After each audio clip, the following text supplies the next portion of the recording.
Assalamu alaikum wa rahmatullahi wa barakatuh. Bonjour à tous. Alors, petite vidéo qui est important de faire, je crois.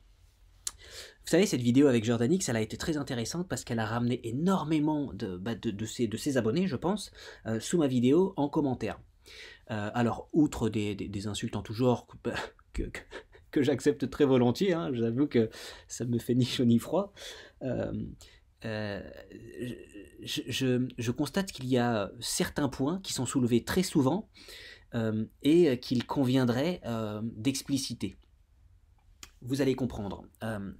Alors, beaucoup viennent opposer déjà la chrétienté à l'islam et le judaïsme en disant que eh bien, les pays chrétiens n'appliquent plus comment dirais-je, la loi de la Bible, etc. Et que donc, ben voilà, c'est plus cool, machin. Par rapport à l'islam, alors déjà, il y a un truc à comprendre, c'est que les pays chrétiens n'existent plus. Il n'y a plus de pays chrétiens. Peut-être éventuellement le Vatican, mais lui-même, on ne sait pas trop où il se situe vis-à-vis de la Bible. Les pays chrétiens n'existent plus. Et maintenant, il ne reste plus que des pays d'origine chrétienne, anciennement chrétiens, mais qui ne sont plus du tout chrétiens. Ces pays-là, maintenant, sont séculaires. D'accord ? C'est-à-dire qu'ils ont adopté une autre loi. Ils ont délaissé la loi de Dieu pour adopter une autre loi. Et là, il y a quelque chose de très très important à comprendre.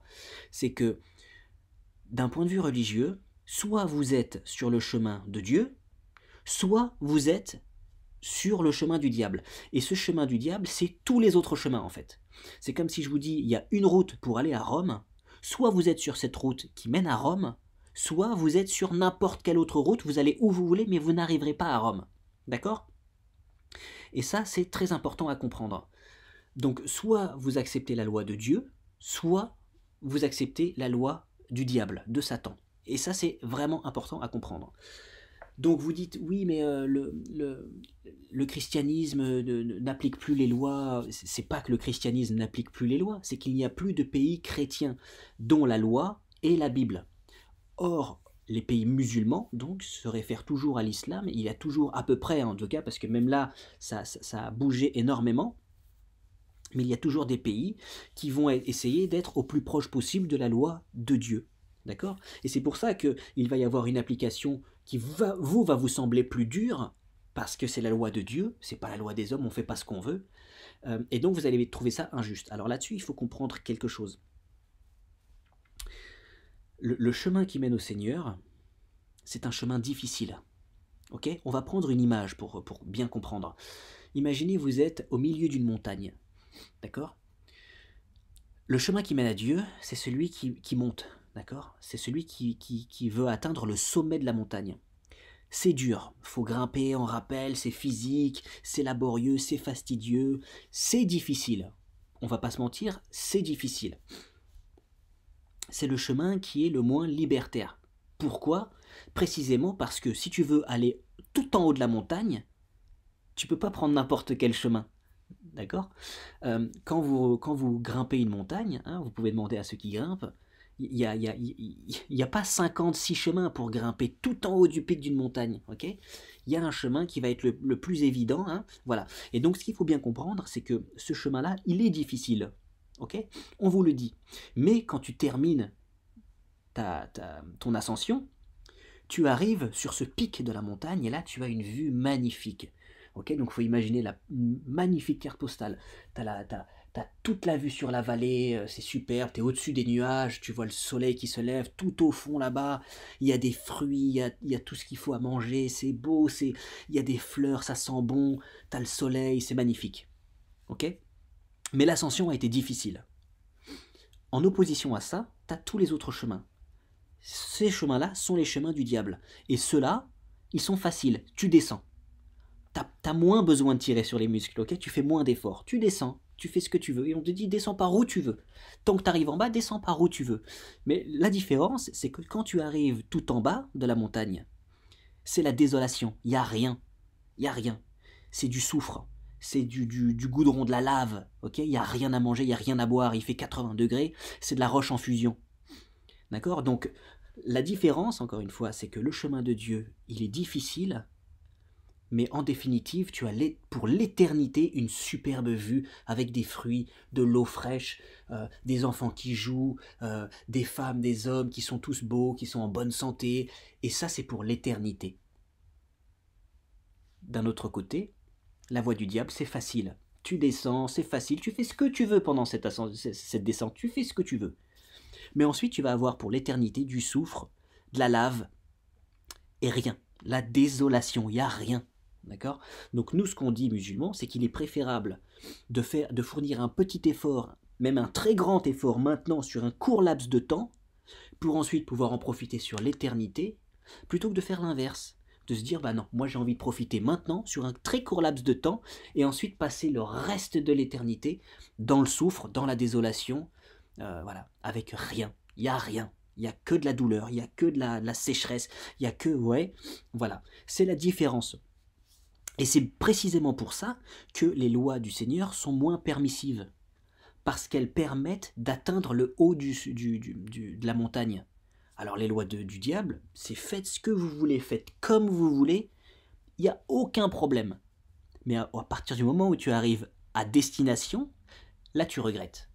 Parce qu'il n'y a pas de chemin retour possible. À partir du moment où tu es en bas, tu es en bas. Et c'est précisément pour ça qu'Allah Azzawajal, il dit dans le Coran que le jour de la résurrection, ceux qui ont mécru auraient voulu être croyants. Au moment où vous allez vous réveiller, vous allez être rappelé vers votre Seigneur, là vous allez comprendre que vous avez pris le mauvais chemin. Vous avez fait ce que vous voulez, très bien, mais maintenant, il n'y a rien. Maintenant, c'est la désolation. D'accord? Ça, c'est très important à comprendre. Ensuite, il y a un terme qu'il faut absolument définir. Alors, j'avais prévu de faire cette vidéo avant et je ne l'ai pas faite parce que je me suis dit non mais en fait ça sert à rien, les gens comprennent quand même, mais il se trouve que non, les gens ne comprennent pas apparemment, donc je vais essayer d'expliquer quelque chose. C'est le terme mécréant. Ce qu'il y a de très important à comprendre dans ce terme, c'est que ce terme en fait il a connu un glissement sémantique. Pourquoi? Parce que mécréant, la définition, le sens premier de mécréant, c'est celui qui mécroit, c'est celui qui ne croit pas. Alors, il est probable, j'ai pas étudié la question, mais il est probable en tout cas, parce que clairement il y a un glissement sémantique, en tout cas il y a un glissement de compréhension sur ce terme. A priori, par le passé, le mécréant, c'est celui donc qui ne croyait pas en la loi de Dieu, il avait donc tendance à avoir un comportement qui tendait vers la délinquance, qui tendait vers le vol, le viol, que sais-je, la fornication, je sais pas, ce que vous voulez. Et donc, au bout d'un moment, les gens ont dit c'est un mécréant. C'est un mécréant parce qu'il est délinquant. Et aujourd'hui, il semblerait que les gens comprennent ce sens dans le sens second, c'est-à-dire c'est un mécréant, c'est un délinquant. Or, ce n'est pas du tout le cas, en tout cas pas dans le Coran. Dans le Coran, quand il y a ce terme mécréant, Allah Azzawajal, il oppose donc, il divise, on va dire, l'humanité en deux catégories. Les croyants, ceux qui ont cru, et les mécréants, ceux qui n'ont pas cru. En réalité, on ne parle pas de mécréance dans le sens délinquance, quand Allah appelle les mécréants des mécréants, il ne parle pas du sens second, c'est-à-dire après que le sens est glissé. Non, il parle du sens premier. Pourquoi? La preuve, c'est qu'il oppose mécréant à croyant. Et en réalité, quand on observe bien, quand on va essayer de comprendre vraiment le Coran, Allah, il parle aux croyants et aux mécréants de la même façon quand il s'exprime à eux, avec la même délicatesse, avec la même miséricorde. Comment il s'exprime à eux? Pour les croyants, il va dire « O alladhina amanu » « Ô vous qui avez cru » et ensuite ceux qui ne croient pas, il les interpelle en disant « Ô alladhina kafaru » « Ô vous qui avez mécru » Il dit pas « Oh les croyants, vous qui avez cru » et les autres, les délinquants là. Vous voyez, c'est pas du tout ça. C'est « Ô vous qui avez cru » accrochez-vous à ce chemin-là, montez la montagne et vous allez voir, vous allez avoir une très belle récompense. Et ô vous qui avez mécru, allez-vous suivre le chemin du diable, celui qui vous dit descends de la montagne et va vers le soufre, va vers la désolation? N'écoutez pas le diable, c'est lui il est un mauvais conseiller. Et donc il en parle avec la même délicatesse. Ça c'est très important à comprendre aussi. Donc mécréant, ce n'est pas un terme péjoratif dans le sens délinquant, violeur, voleur, je ne sais quoi, criminel. Pas du tout. Et en réalité, c'est vous-même, en tant que non-croyant, qui vous rangez vous-même dans la catégorie mécréant. Okay, vous ne croyez pas, vous avez mécru au message du Coran, vous êtes donc mécréant vis-à-vis de ce message. Okay, vous n'êtes pas délinquant vis-à-vis de ce message, vous êtes mécréant, vous ne croyez pas. C'est pas notre faute si vous ne croyez pas. Voilà, donc il oppose les croyants et les mécréants. Okay, en tout cas, il divise l'humanité en deux catégories. Voilà, ça c'est vraiment important à comprendre, que il n'y a pas ce terme péjoratif dans le sens délinquant. D'accord ? Alors ensuite, il y a un truc qui est très important à comprendre, parce que très souvent, je retrouve que dans certains avis, oui, les juifs sont plus cool que les musulmans, les chrétiens, machin. Il faut bien comprendre quelque chose. Les musulmans, ils ont à cœur de vous prévenir. Imaginez, vous êtes sur une route, et il y a un ravin au bout de cette route, d'accord ? Et vous, vous accélérez. Vous êtes là, vous passez la 3e, 4e, regardez, putain, je vais super vite. Ok. Là, les musulmans, ils se mettent sur le bord de la route et ils vous avertissent, attention, attention, vous roulez trop vite. Si vous prenez cette voie-là, au bout de cette voie, il y a un ravin. C'est pas indiqué, mais on sait il y a un ravin. Pourquoi ? Parce que le mec qui a construit la route, il nous a prévenu que cette voie-là, elle menait droit vers un ravin. Okay ? En plus, elle est un peu en pente, elle est facile à prendre. Elle ne demande pas beaucoup d'efforts au moteur. Attention, vous allez droit vers un ravin. Ralentissez, changez de route. On le sait parce que le mec qui a construit la route nous l'a dit. Ne prenez surtout pas cette route parce que cette route, elle va droit vers un ravin. Là, les mécréants, donc ceux qui n'ont pas cru au message de ce mec qui a construit la route, ils disent non, nous on ne croit pas que ce mec a construit la route. D'ailleurs, la route, elle s'est construite toute seule. Et nous, on pense que ça va nulle part et que ça continue en fait. Donc on accélère. Bon, très bien, vous accélérez. Et la différence entre les musulmans et les juifs, c'est que les juifs, eux, ils ont la même loi quasiment. C'est le même Dieu qui a délivré leur loi et la nôtre, d'accord ? Donc eux, ils savent que la route sur laquelle vous êtes, elle vous envoie directement dans le ravin. Mais ils ne vous le disent pas. Ils ne vous le disent pas. Pourquoi ? Ce sont des raisons qui me sont un petit peu obscures. Alors j'ai mes idées.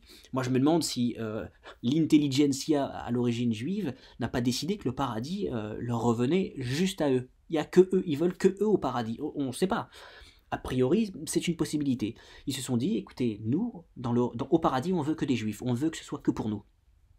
C'est peut-être pour ça d'ailleurs qu'aujourd'hui, pour devenir juif, c'est un chemin de croix, c'est très compliqué. Okay, pour se convertir au judaïsme, c'est très dur. Et c'est précisément pour ça, en tout cas, il y a une explication, que pour devenir musulman, c'est très simple. Il suffit juste de dire 2 phrases, une phrase quasiment, et d'y croire. À partir du moment où tu y crois, tu es sur la voie de Dieu. Tu changes de voie.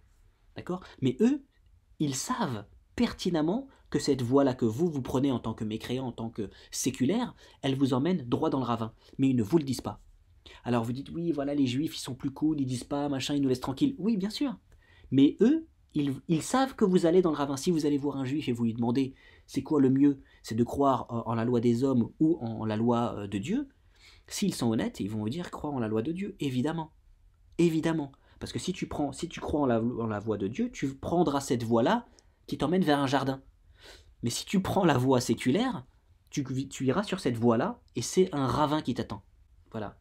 À l'origine, le peuple juif, c'est le peuple témoin. C'est c'est chez eux qu'il y a eu énormément de prophètes.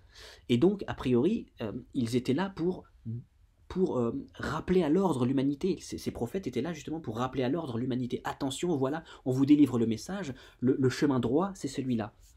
Mais ils ont arrêté de le faire. Alors je ne sais pas pourquoi, je ne sais pas comment, je ne sais pas à quel moment, je ne sais pas, voilà. Et du coup, maintenant c'est les musulmans qui ont ce rôle-là.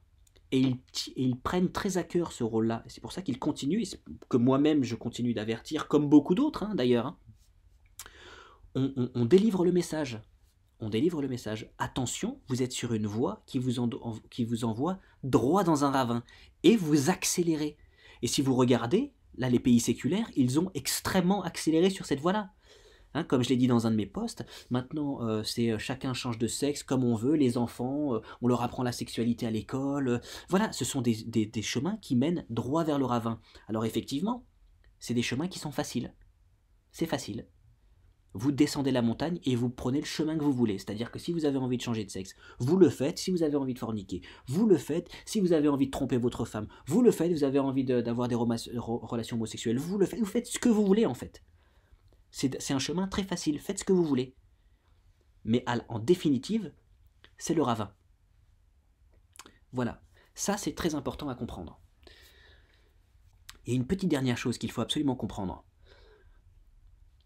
Pourquoi est-ce qu'on vous dit que vous ne pouvez pas isoler un verset du Coran et considérer que c'est toute la substance du Coran? C'est très important. C'est parce que c'est à mon sens un des pièges, si je puis m'exprimer ainsi, du Coran. C'est-à-dire que le Coran, si vous le lisez pour comprendre, vous allez avoir à cœur de comprendre, et donc ce que vous allez faire, c'est que vous allez tout lire. Celui qui veut comprendre le Coran, il va le lire en entier en fait, c'est pas compliqué. Si tu veux lire Les Misérables, tu vas pas ouvrir une page et sortir une phrase et dire bah voilà, c'est ça c'est Les Misérables. Les Misérables, c'est que ça en fait. Non, si tu veux lire Les Misérables, tu commences à la page 1 et tu finis à la dernière page. Le Coran, c'est pareil. Il faut bien comprendre que le Coran, c'est pas un livre écrit par Victor Hugo. Le Coran, c'est le livre de Dieu. Donc si vous voulez le comprendre, pareil, c'est la voie la moins facile, c'est-à-dire qu'il faut tout lire. Pourquoi? Précisément parce que celui qui veut croire en ce qu'il veut, il va extraire une phrase, il va dire, tu vois, là il y a écrit tuez-les tous. Et donc il va s'arrêter à cette phrase-là. Et le Coran, en plus, il est écrit de manière un petit peu provocatrice pour celui qui n'a pas envie de comprendre. Il y a des endroits où il faut se méfier, il faut faire attention. Donc vous allez lire tuez-les tous, ah bah ça veut dire qu'on peut tuer tout le monde. Non, précisément parce qu'il y a un contexte, au-dessus il y a écrit ceux qui essayent de vous tuer, ceux qui vous ont chassé de vos maisons, ceux qui vous combattent, combattez-les, et tuez-les tous, ceux qui vous combattent. Ça veut pas dire que vous pouvez aller combattre n'importe qui sous prétexte que vous avez envie de les tuer. Non, c'est pour ça qu'il faut comprendre le contexte d'une phrase, et ensuite il faut tout lire, parce que si vous lisez tout le Coran, vous avez donc une vision globale de ce que dit tout le Coran. Et c'est que comme ça que vous pouvez vraiment comprendre, parce qu'effectivement il y a des versets de guerre, de comment faire la guerre, de comment traiter un ennemi, etc. Mais si vous ne lisez que ces versets-là, vous allez vous dire, bon sang, mais ça parle que de guerre cette histoire. Alors qu'en réalité, pas du tout. Pas du tout, c'est un pourcentage très faible ce genre de versets. Tout le reste, c'est de la miséricorde, c'est voilà, il faut aider l'orphelin, le pauvre, le voyageur, l'indigent, le vieux, les parents, les machins, les enfants, prenez soin de ceci, prenez soin de cela, la nature, tout ça.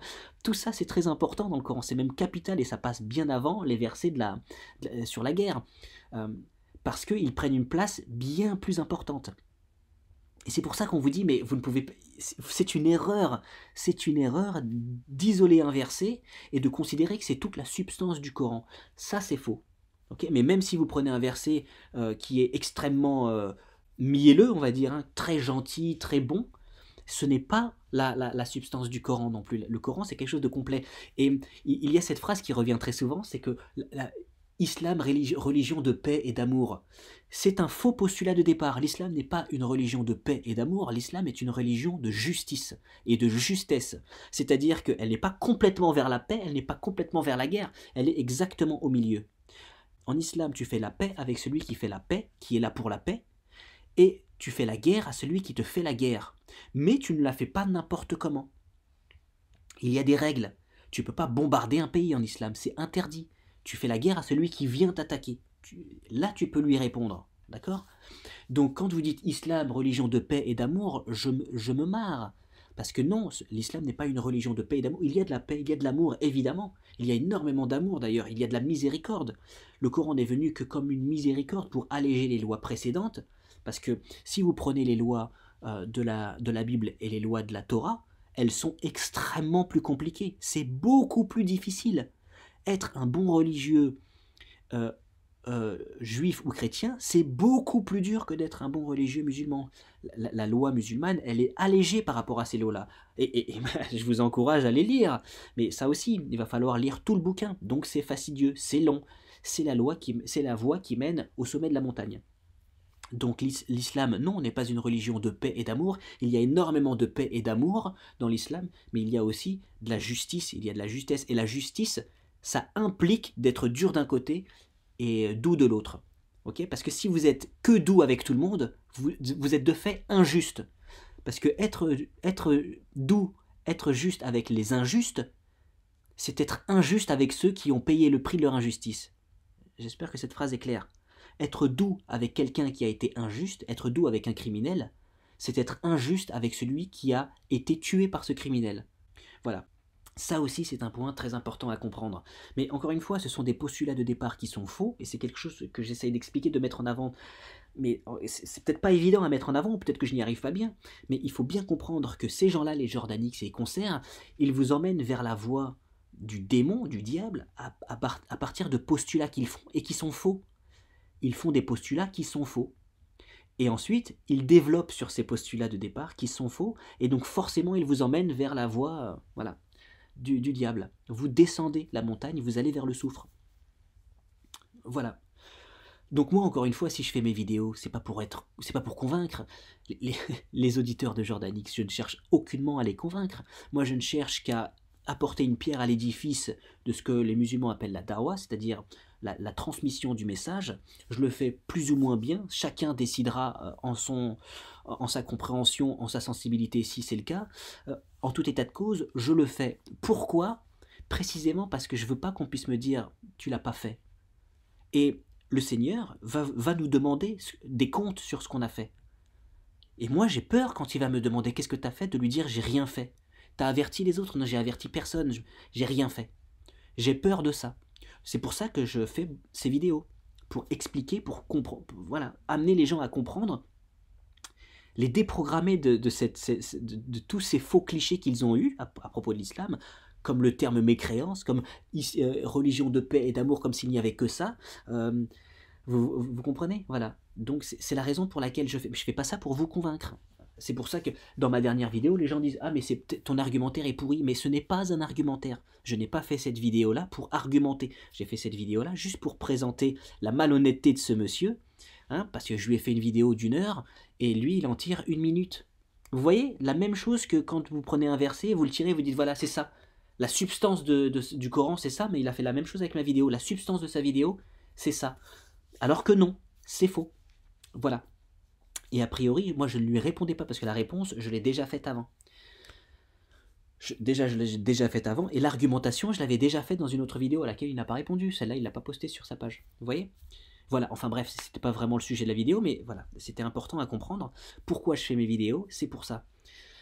Donc je crois que j'ai fait le tour. Alors je les ai pas en tête là, mais il y a tout un tas de petits points comme ça que j'avais prévu de faire une vidéo avec tous ces petits points là, mais je ne l'ai pas faite parce que pour moi c'est clair comme de l'eau de roche. Tout le monde est en mesure de comprendre ça. Et voilà, donc comme j'ai vu là, j'ai eu un déferlement de messages d'athées ou de mécréants, comme ils se font, comme ils s'appellent eux-mêmes, avec cet air dédaigneux du terme, parce qu'ils ne l'ont pas compris. Et donc je me suis dit, bah, en fait oui, les gens n'ont pas compris l'essence de ces mots-là qu'ils utilisent, mais avec le sens qui a glissé. Voilà. Je ne sais pas si j'ai été clair, mais en tout cas, ce que j'ai dit, je vous invite à aller le vérifier par vous-même. Comme je l'ai dit dans une autre vidéo, la connaissance, c'est comme un voyage. Moi, je ne peux pas vous prouver que la Chine existe. Je ne peux pas vous le prouver.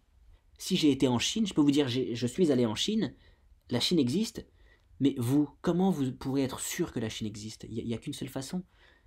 Il va falloir que vous y alliez vous-même. Et donc, pour ça, le mieux, c'est de partir à pied. Vous prenez vos petites jambes et vous allez en Chine.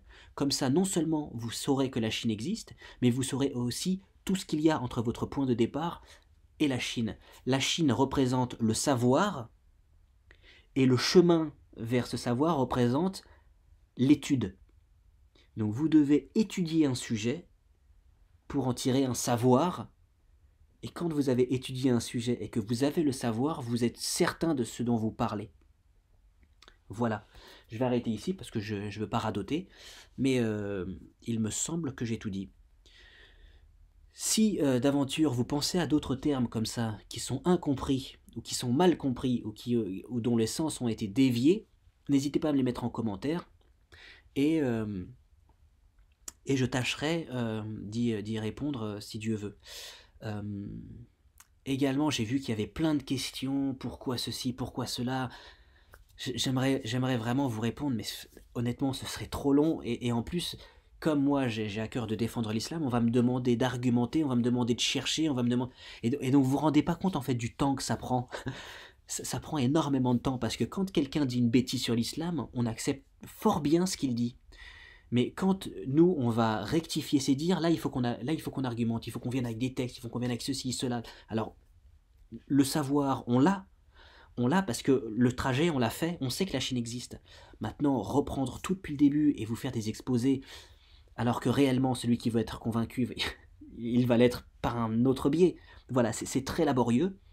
Donc, il est probable que je fasse d'autres vidéos comme ça. En tout cas, si vous avez des termes et des questions précises, vous pouvez toujours les poster et peut-être que j'y répondrai, Dieu voulant, et si ça me semble judicieux.